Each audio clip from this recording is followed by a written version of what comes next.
Hi, everybody. Thanks for coming to my channel. It's the Hungry Math Professor here, and today we're going to be discussing The Maniac by Benjamin Labatut. And I will admit that I learned about this book because I read When We Cease to Understand the World, something I also recorded a discussion about, and I encourage you to read and listen to that discussion, perhaps even first, because I read that book first. And I loved the book so much. I was so excited about the storytelling and the subject matter that I was like, I have to find something else that this guy's read. And I was a little disappointed because there wasn't a lot of books that I noticed in English, but there's this other book called The Maniac. And I was so uh, glad I found it. And it scratched a similar itch that When We Cease to Understand the World did. So I also really like this book, and I highly recommend it to you all. Um, I mean, in some sense, it's a very similar subject matter. I think Benjamin Labatut clearly is interested in these characters of 20th century physics and mathematics who made such a big impact on physics and mathematics, but also there are these like titans of these fields. They're super intelligent, and with that intelligence comes some quirks, but also some like intense experiences and just a really deep, interesting character. Also, like a very disturbing character, oftentimes the way Labatut portrays them, but also I think in real life. And in this book, um, which by the way was published in 2023, so it's a very recent book. He tells the story of, in the beginning, Paul Ehrenfest, and I won't say much about that, but I'll let you read that part and investigate more about him if you like. But most of the book is telling the story of Neumann Janos Lajos, or most AKA Johnny von Neumann, who is this mathematical prodigy. And it's interesting because you could say that about a lot of the big sort of scientists and mathematicians that come up in When We Cease to Understand the World. But something that is stressed upon us is that even amongst some of the biggest mathematicians and physicists, von Neumann is seen on like another plane, another dimension, another level somehow. And so, when we say prodigy here, we mean somehow even more than, when we think of some of these really big names in physics and mathematics. So that's just to stress like how unique and interesting of an individual he's going to be. And from the very beginning, he tells little stories about von Neumann being a kid in class and just being bored, but just kind of like finding some things to think about on his own, and just how quick of a thinker he was. And you already get this like a little bit of disturbing feeling, I think, explicitly done on purpose, about like what's this kid going to do with all this talent. Um, and with so much given, so much is to be expected, or questions about what this is really going to produce. Um, and it's interesting the way he tells this story, because he writes the book as if each chapter is supposed to be from a different person's point of view. It's written as if he's actually asked this person to write a chapter or interviewed this person somehow. But in reality, these people are not writing the chapter and definitely have not been interviewed. I mean, some of these people are definitely not alive, or most of them are not alive. And I know for sure they were not like, did not write these chapters or interviewed. So it's an interesting idea, right? For instance, Eugene Wigner writes a few of the chapters, but in general, they're like famous scientists and mathematicians, or both of his wives that get different chapters, and various people in his life who either knew him professionally or personally in some way are supposedly writing the chapters, which is a really fun idea, and I think it makes it a lot of fun. You get different points of view, you get different writing styles. Sometimes there's just like one quote on a page, sometimes there's a whole paragraph of a quote, sometimes there's like regular text. So I really enjoy just the playfulness of that kind of writing style and storytelling. And it's very nonlinear, and again, from various different points of view. So you have to kind of piece the story together. But at the same time, it's not like so confusing that you're not able to grasp where things are going. I find the storytelling, again, just to be so well done. Benjamin Labatut is clearly a great writer and storyteller. Um, and what's interesting, there's one chapter in the book that I'm going to spend a lot of time talking about, and then the rest I'm going to just kind of comment on briefly and let you read, because these discussions are, the way I see them is I'm going to pick out what I want to discuss. I'm not going to try to tell you exactly what the book's about per se. I'm just going to let the book be something that inspires me to discuss it in some way. So I'm just going to pick out what's the most sort of interesting to me to discuss. But also, this chapter that I'm going to discuss is the turning point in the book, and as Labatut sort of presents it, is the turning point in von Neumann's life, which I think is also, I've seen that presented the same way other places. So it is a very important chapter in the book. And so, at this point in von Neumann's life, he's understood to be a very special kid. He's like in his early 20s, and he's already just, prolific at such a young age. And he gets involved with David Hilbert, this famous mathematician. And at the time, David Hilbert had put out this program, his sort of formalist program for the foundations of mathematics, where his goal is to develop a foundation for mathematics which is complete, meaning that we can, in this system, you can prove any statement can either be proven true or false. That's what it means to be complete. It's consistent, meaning no statement can be proven both true and false. And it needs to be decidable in some way. So there needs to be some kind of algorithm for deciding this, whether something's true or false. And when I say algorithm here, we're just talking about some process that you can describe, some step-by-step process that you can describe.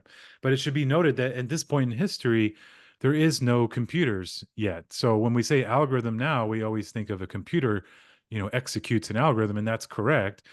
But at this point, we can still talk about algorithms even without computers. They're just a process that we can describe, a step-by-step process that we can describe that can be followed. And now of course, it's a good idea to use the analogy of a computer when thinking about an algorithm.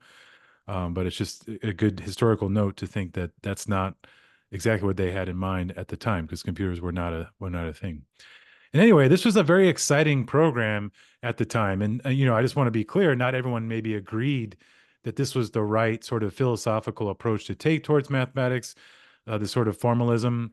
But I think no matter where you come from in the philosophy of math points of view, you would recognize this as exciting, maybe exciting from a negative point of view, that you don't think it's right, but it's exciting that this is sort of in the air as an idea.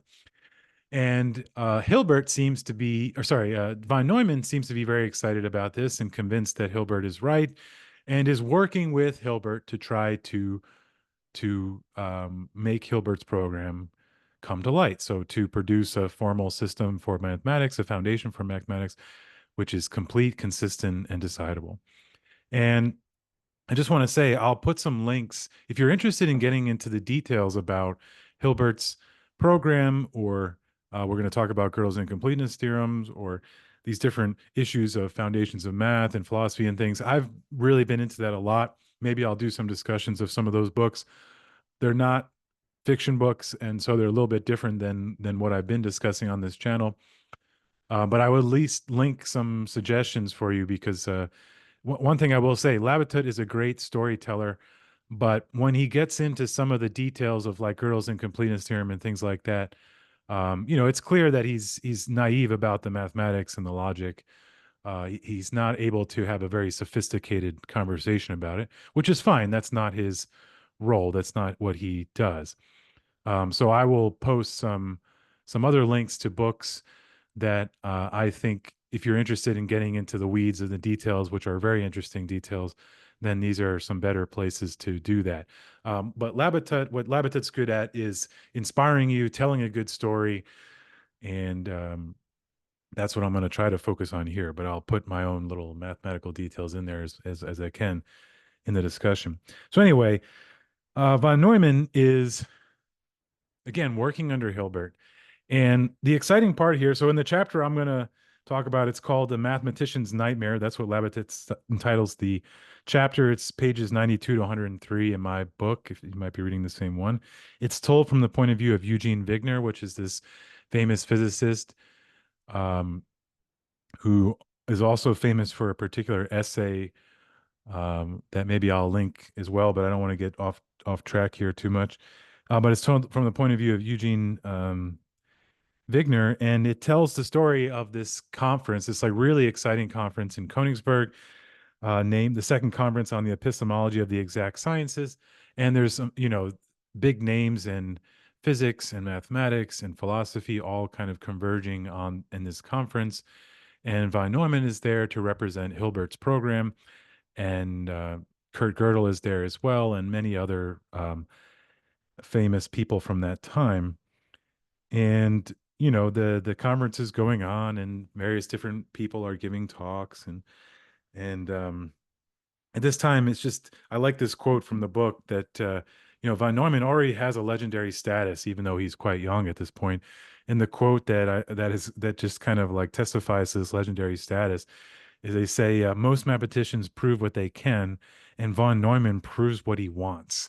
I mean, that's such a huge thing to say about a mathematician. When they say that most mathematicians prove what they can, I mean, that's what I do. I mean, what they mean is like you found yourself in a particular area, and there's some natural questions that are, on the periphery that are in your area, and you prove the ones that, you have something to say about, and you avoid the ones maybe that you think are too hard, or, you know, nothing wrong with that. But to say that von Neumann proves what he wants is such a strong statement. First of all, that's not how you think about mathematics. You can't prove what you want because it might not be true, right? But anyway, I think the value of this quote is just to point to how legendary his status was, even at this early point in his life, to be able to say something like that about him.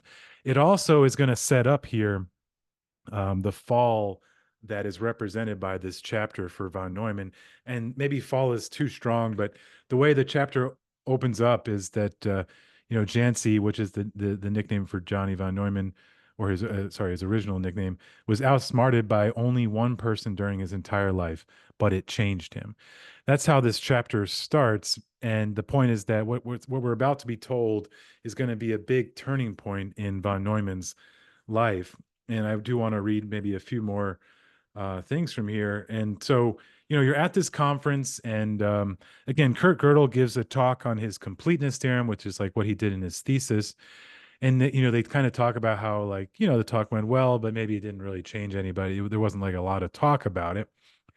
And some other, they're in the conference, and someone just kind of finishes a talk, and out of nowhere, Gödel, who's always, told as just like this very shy, socially awkward, quiet, not not going to be imposing on anybody in a physical way, and he just kind of like just ekes out this statement. I believe that we can postulate within any consistent formal system a statement that is true, but that can never be proven within the rules of said system. And it's noted that Gödel says this so quietly that the transcriber that they have at this conference, kind of taking notes about everything that's said, didn't even hear it. So it's not in the official transcript. But this sentence is supposedly recorded by Neumann, saying, this is basically what Gödel said.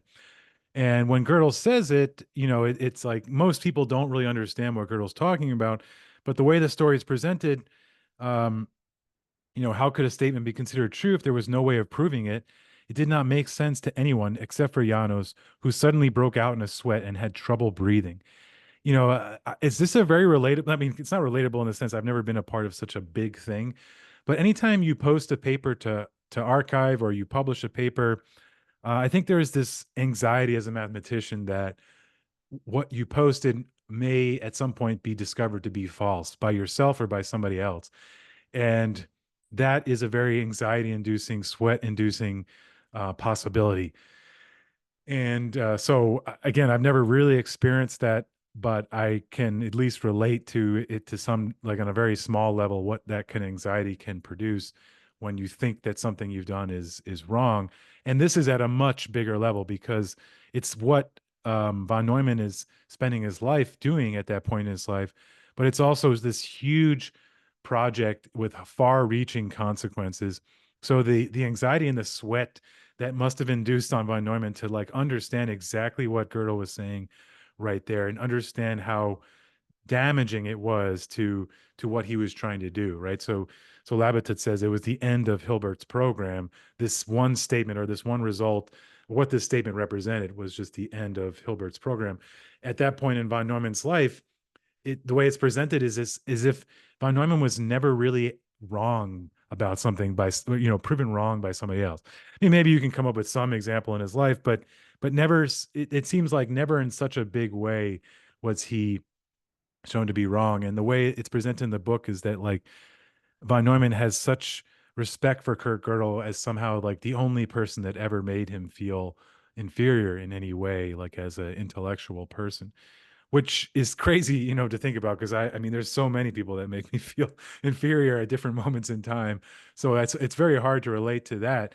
But it is something like a thought experiment to think about if you're just this legendary as a person from such a young age, that first time you're vested by someone must be really difficult to deal with.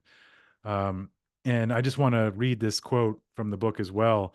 Um, so after this conference, and von Neumann talks to Gödel quite a bit more about what his ideas, and then it's presented that von Neumann like goes back home and just like locks himself in his room for like months. And here's the quote I want to read. It's not surprising that it took a brain like Jansi's to grapple with the Austrian's concepts, but true to form, as soon as he had understood the essence of the logical operations involved, he began to expand on them, his mind racing as he rode the train back from Königsberg to Budapest, where I gather he holed himself up for 2 months and worked on nothing else, day and night, to the point that Mariette worried that he had come down with something. Jansi, as obsessive as he could be, was never one to get stuck on a problem like that. He was not one of those scientists who forgot to brush their teeth or change their clothes. Quite the contrary, it was always a joy for him to work on his ideas. His intelligence was playful, not tortured, and his insights were usually immediate, practically instantaneous, not labored. But Gödel had broken something in him, so he locked himself up, and Mariette would hear him scream in 6 different languages. So he's clearly like just tortured by a few things. The fact that Gödel kind of like vested him and saw something that he didn't, but I think also by the fact that this whole Hilbert's whole system is not going to make sense.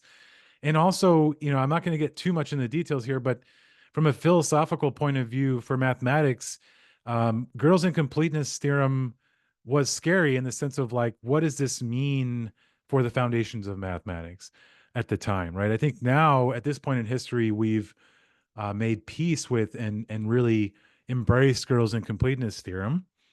And again, I'll link to some books and things where you can explore it in detail.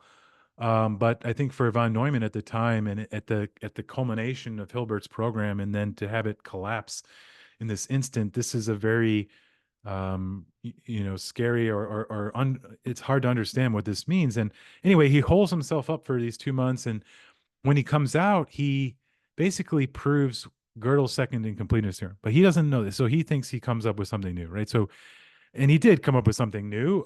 He took basically Gödel's idea that he presented at the conference and turned it on its head and um, proved something else. So he sends a letter to Kurt Gödel, and the nail in the coffin here is that he gets a letter back from Kurt Gödel, and Kurt Gödel says, "Yeah, you're right, but actually, I've already proved this. This is my second incompleteness theorem. It's about to appear in a publication," and Gödel includes an advanced copy for von Neumann to read, which it's like, it's so interesting because not only is von Neumann this like, one of the smartest people that maybe has ever lived, vested by Gödel once, but also twice in the state of 2 months. And but von Neumann, I think, is a very intelligent person, and I think he's probably really angry and pissed by the whole experience. But I think ultimately he just has so much respect for Gödel as well. And this is a turning point in the book, but also a turning point in von Neumann's life, because now he's never going to work on the foundations of mathematics again. and he seems to really just take a different course in his life.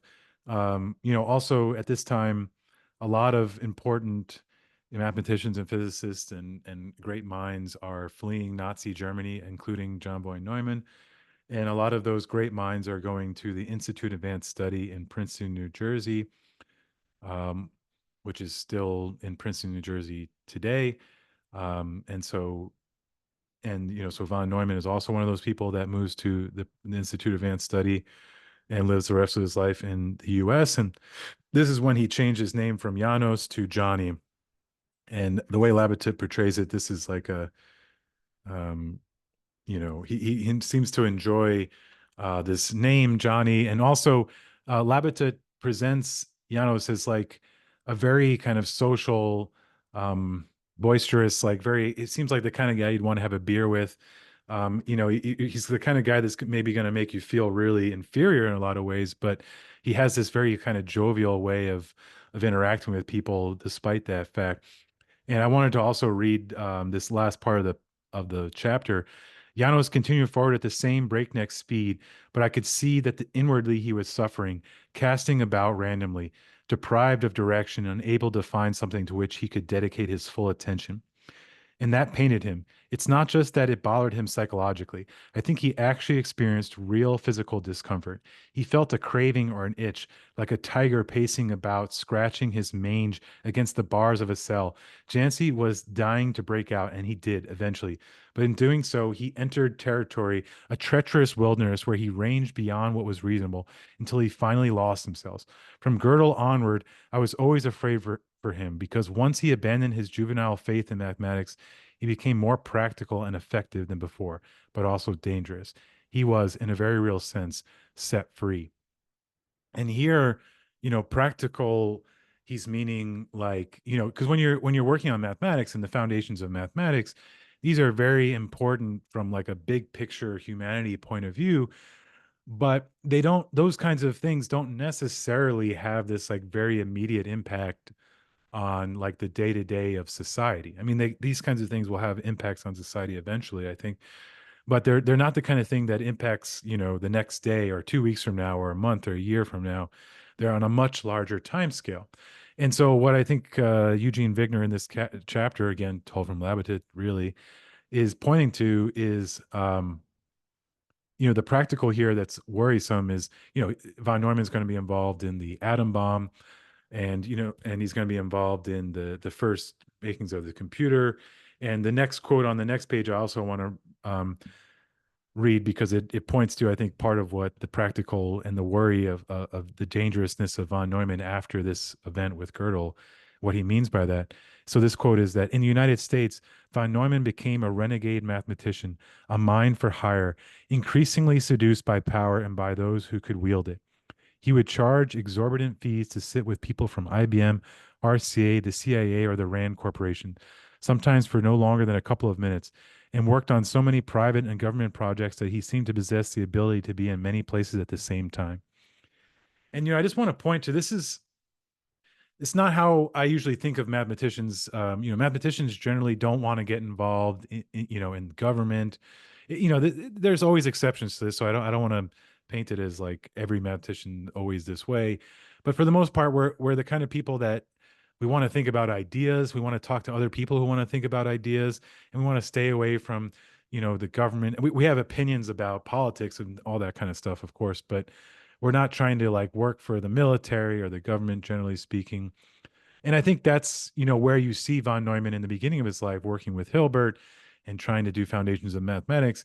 But, when all that is blown up by Gödel's incompleteness theorem, he just seems like he has no center anymore. He's just as intelligent as he ever was. He's just as curious and interested in working on things. But now he'll just like work for anybody, and he gets very involved with the U.S. military and all these different um, and that's dangerous, right? Because with somebody who's as talented as von Neumann is, now he's basically working on all kinds of things that directly, destroy people's lives potentially, or really affect everything that's going on. And so that's how the rest of the book goes on just to I won't get into the rest of the details. I know I've written very detailed into that part because I really find it to be interesting, and I I wanted to highlight it. But the rest of the book talks about, von Neumann's involvement in the development of the nuclear bomb in Los Alamos, and various other projects that he's involved in with cellular automaton and biology and computers. And he develops like one of the first computers, and he winds up working with this mysterious person, um, where they seem to be talking about using computers for some kind of artificial intelligence, but it's like way before its time, right? So the chapter ends, and they don't develop artificial intelligence, but there's lots of ideas and literature about these various different using computers to kind of you know develop some kind of artificial intelligence. But it's and the this part of the book ends with von Neumann's death, and I'll let you read the details of all that. Um, and again, I'll link to some more references for Gödel's incompleteness theorem and the various different points of view of philosophy at the time, if you're interested. And so this part of the book ends, and then there's this big jump, but it's not really a jump, but it's a jump in time to more like 2010s. Um, and what Labatut's trying to point to is that although von Neumann was before his time when it came to his ideas about what computers could do, it did eventually, a lot of what he said, and some of the people that were working with him at the time, um, did eventually come to fruition, and we're seeing it ourselves right now. And so in the last part, Labatut is talking about artificial intelligence, which is something, again, we're all thinking about a lot these days. And he specifically tells the story of AlphaGo, which is a particular artificial intelligence system that was created to play the game Go. And it played the best Go player in the world, Lee Sedol, and beat him 4 times to 1. So they played five games total, and the AI won 4 times, and Lee Sedol won once in 2016. And it's beautifully written again. I just want to say there's this really good documentary on Netflix called AlphaGo as well that depicts this as well, and I would really recommend it to you. And so I think Labatut, this book, The Maniac, is written in 2023. And, I really have to applaud what he's doing here. He's, putting together various different stories from the 20th century, and then linking it to where we are right now, thinking about what is AI going to mean for us in the future. What is it? It brings up these philosophical questions like, what does it mean to be human as opposed to think like an AI system? This is something I'm trying to understand. Honestly, we're all trying to understand. There's better minds than me thinking about this, but you know, um, these large language models don't seem to think like humans do. But is that just a matter of scale? Like as they get stronger and stronger and stronger, will they eventually seem to think more and more like humans do?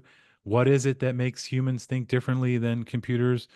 And what is going to be our role in the economy as AI increases its abilities, right? And how is that going to affect wealth inequality, which is already a huge problem? And there's all these big questions that we're asking about artificial intelligence, how it's going to affect society, how it's going to affect the economy and the government, and most people that we don't know the answers to, but we have to ask. And Labatut really brings us right up to that ledge, and tells a very good story for us to think about. And so, I'll encourage you to read this and comment on it. I just want to say, when I talked about when we cease to understand the world, I also brought this up, but let me say a little bit more about it again. I think it's very natural when thinking about artificial intelligence and these large language models and various other models that are coming out that are getting stronger and stronger. I think it's very natural for us to feel some anxiety about it. I've felt it, like, what is this going to mean for me? What is this going to mean for the people I care about? What is this going to mean for society and the economy? And, you know, it's hard to say exactly what to think, you know? Sometimes it's like, well, there's been many revolutions in history. This is just going to be another one, and you know, will eventually new jobs will pop up, and we'll adjust. Maybe that's true, you know, and there's been other really dangerous and difficult times in history, World War II, the Civil War, you know, just to focus on things that I think about, and various different pandemics and things. So this is not the first time that something really difficult has happened. But I think when that anxiety happens, there's this tendency as human beings to want to try to just freeze the world, right? Let's just tell everybody to stop. Like, tell these people working on AI to stop. Why are they doing this? You know, and I think this is a very human reaction to want that, like to want to tell these people to stop, right? And but I think although it is a very human reaction, I don't think it's realistic. I don't think it's the right way to think about this because I think something very fundamental about who we are as human beings, I'm not saying this is a good thing or not, is that we have this desire to keep exploring. We have this desire of curiosity to keep working, to keep trying to build new things. And that doesn't always produce positive progress. Um, but I also don't think we can stop ourselves. That's part of what makes us human beings. We're curious. Some of us are curious for the sake of curiosity, and others are curious to try to make something happen in the world. Others want to make a lot of money. You know, there's various different ways in which we're curious or ways in which we are motivated and ambitious. But in a fundamental way, I think that is a part of humanity. And so we can't just tell people to stop working on these things. It just won't work. We're going to keep doing it in some way or the other. So what I'm not saying is that we shouldn't try to regulate it or that we shouldn't try to like think philosophically about what's the right thing to do. Don't hear me the wrong way. I do think we need to be careful and we need to regulate this and we need to challenge the people involved to feel, hey, maybe this isn't the right way to do it or what is the ethical way to do this. My point is just that we can't freeze the world.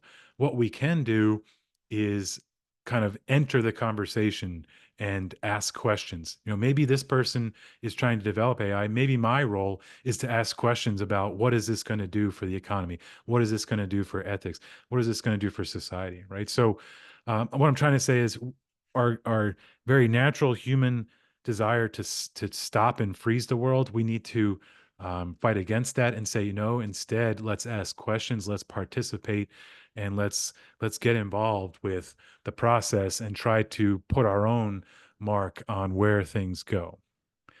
Um, so that's how I'm trying to think about AI. I want to keep being curious. I want to keep reading. I want to keep thinking. For me, I love thinking about philosophy, philosophy of math, philosophy about AI. What does it mean to be human? How do we set our goals? Since at this point, you know, AI cannot set its own goals. We're not talking about general intelligence yet. How do we set our goals? Will computers be able to set our, you know, these kinds of questions are very interesting to me. And that's how I see my role in this and asking these questions and discussing them. And, you know, that's where this book kind of brings me to. And so I hope you enjoyed the discussion. Please comment and let me know if you have the other points of view. I'd love to discuss with you and hear what you have to say. And I hope you read this book and listen to some other discussions of mine. Thanks for coming.